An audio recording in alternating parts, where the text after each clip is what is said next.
Assalamualaikum warahmatullahi wabarakatuh. Bismillahirrahmanirrahim. Alhamdulillahirrabbilalamin. Wassalatu wassalamu ala asrafil anbiya'i wal mursalin Sayyidina Muhammadin wa ala alihi washabihi ajma'in, amma ba'du.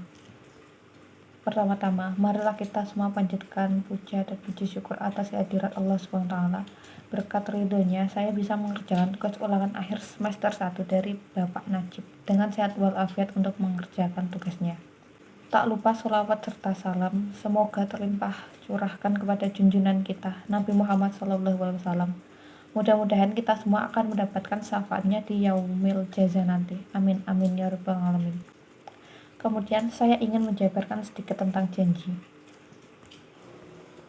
Janji merupakan sebuah ucapan yang mengikat terhadap diri sendiri apa yang diucapkan tersebut. Pepatah mengatakan, janji adalah hutang dan hutang harus dibayar.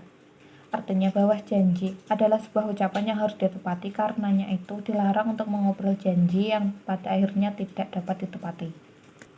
Islam memandang bahwa kewajiban menunaikan janji adalah perkara yang mutlak, sebagaimana ditegaskan dalam sebuah hadis. Tanda-tanda orang munafik ada 3. Jika berbicara dia berdusta, jika berjanji dia mengingkari, dan jika diberi amanat dia khianat. Hadis riwayat Muslim. Artinya, betapa pentingnya perkara menepati janji ini, sehingga sebuah hadis menjelaskan bahwa mereka yang tidak menepati janjinya adalah termasuk golongan orang yang munafik. Dalam surat An-Nisa ayat 145 Allah berfirman, sungguh orang-orang munafik itu ditempatkan pada tingkatan yang paling bawah dari neraka, dan kamu tidak akan mendapatkan seorang penolong pun bagi mereka. Macam-macam janji. Sayyid Ridho dalam tafsir Al-Manar membagi janji itu ke dalam 3 bagian, yaitu 1. Janji kepada Allah, 2. Janji kepada diri sendiri, 3. Janji kepada sesama manusia. Salah satu dari tanda kuatnya iman seorang muslim adalah menepati janji-janji yang telah diucapkannya, tidak berusaha mengingkari janji atau menariknya kembali. Ajaran Islam mewasiatkan agar setiap orang menganggap penting setiap transaksi yang telah ditetapkan dan melaksanakan syarat-syarat yang tertulis di dalamnya. Nabi SAW bersabda, Bismillahirrahmanirrahim. Al-muslimuna ala surudihim, yang artinya kaum muslimin itu terikat dengan transaksi yang akan mereka tetapkan. Hadis riwayat Tirmidzi. Berbagai ayat Al-Quran mewasiatkan agar umat manusia bersikap setia terhadap janji dan transaksi yang telah ditetapkannya. Al-Quran melarang setiap pengkhianatan dan pengingkaran terhadap janji-janji yang telah disepakati bersama. Allah Subhanahu wa Ta'ala berfirman, dan penuhilah janji, sesungguhnya janji itu pasti diminta pertanggungan jawabnya. Quran Surah Al-Isra, Surah 17 ayat 34. Setiap janji yang telah diucapkan seseorang pasti akan dimintai pertanggungjawaban. Karena itu berhematlah dengan janji dan jangan terlalu mengobrolnya, sehingga kewalahan tidak dapat memenuhinya.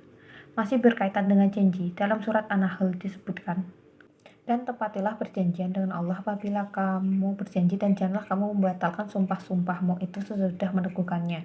Sedangkan kamu telah menjadikan Allah sebagai saksimu terhadap sumpah-sumpahmu itu. Sesungguhnya Allah mengetahui apa yang kamu perbuat. Quran Surat An-Nahl Surah 16 ayat 91. Pengkhianatan terhadap janji akan menghilangkan kepercayaan, menimbulkan kekacauan dan permusuhan terhadap sesama umat manusia. Mereka yang mengingkari janjinya setelah janji itu teguh digambarkan Al-Quran sebagai seorang wanita tua yang pikun. Berpegang teguhlah dengan janji yang telah dilakukan dan transaksi-transaksi yang telah ditetapkan, karena setiap janji itu adalah hutang. Bersungguh-sungguhlah dalam berusaha menunaikan janji, niscaya akan dapat menunaikannya dengan baik. Abu Hurairah RA meriwayatkan Nabi SAW bersabda, barang siapa yang berhutang pada orang lain dengan maksud akan melunasi, maka Allah akan melunasinya atau menjadikan orang itu mampu melunasinya. Dan barang siapa yang berhutang dengan maksud tidak membayar, maka Allah akan menjadikan ia tidak mampu membayarnya. Hadis riwayat Bukhari. Balasan memenuhi janji. Jika kalian melihat dengan cermat keadaan di sekitar kalian, nampak jelas balasan orang yang memenuhi janji dan orang yang tidak memenuhi janji. Orang yang berhasil tentu memiliki prinsip hidup yang kuat dan kokoh, termasuk memenuhi janji. Sebaliknya, orang yang terpuruk dan terhempas biasanya hidupnya kurang kuat dalam memegang prinsip. Manfaat memenuhi janji. 1. Mendapatkan predikat sebagai muntakin dan menjadi sebab tergapainya sifat muntakin. 2. Menjadi sebab datangnya keberhasilan, keamanan, dan ketenteraman serta jauh adanya konflik dan perselisihan. 3. Menghindari pertumpahan darah dan terjaga dari mengambil hak orang lain, baik dari pihak muslim atau non-muslim. 4. Dapat menghapus kesalahan dan menjadi sebab dimasukkan ke dalam surga. Hukum berjanji adalah boleh atau jaiz, atau disebut juga dengan mubah, tetapi hukum memenuhi atau menepatinya adalah wajib. Melanggar atau tidak memenuhi janji adalah haram dan berdosa.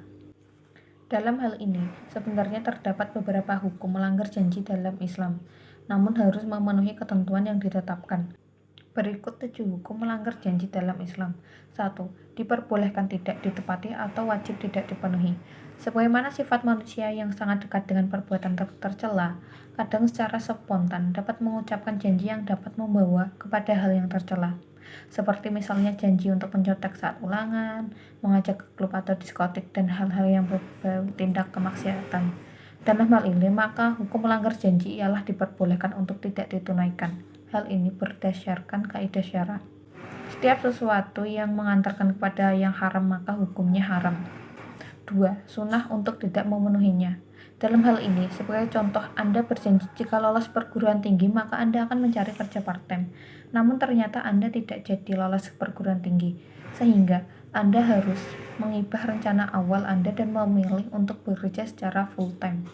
Dengan demikian, maka konsekuensinya adalah Anda harus membayar kifarat atas janjinya tersebut, yakni berupa puasa kifarat yang dilakukan selama 3 hari berturut-turut. 3. Sunnah memenuhinya atau boleh meninggalkan. Dalam hal ini, janji yang diucapkan tidak bersifat dan berkaitan dengan ketentuan agama. Misal Anda berjanji tidak akan merokok lagi, maka konsekuensinya ialah Anda boleh meninggalkan kebiasaan tersebut. 4. Dalam kondisi badan tidak mampu memenuhi janji. Hukum melanggar janji yang selanjutnya ialah diperbolehkan apabila dalam kondisi sakit. Namun, sakit yang dimaksud di sini ialah sakit yang membuat kita terbaring lemas dan tidak mampu terbangun. Sehingga, dalam kondisi tersebut kita tidak mampu bangun untuk bisa menunaikan janji yang diucapkan sebelumnya. 5. Tiba-tiba hilang akal. 6. Terkendala cuaca yang ekstrim. 7. Tiba-tiba ada kerabat yang sakit atau meninggal. Baiklah, mungkin itu saja yang dapat saya sampaikan tentang janji. Bila ada kesalahan dalam menjelaskan atau salah kata, itu murni dari saya. Bila ada kelebihan, itu datangnya dari Allah. Sekian, terima kasih. Wassalamualaikum warahmatullahi wabarakatuh.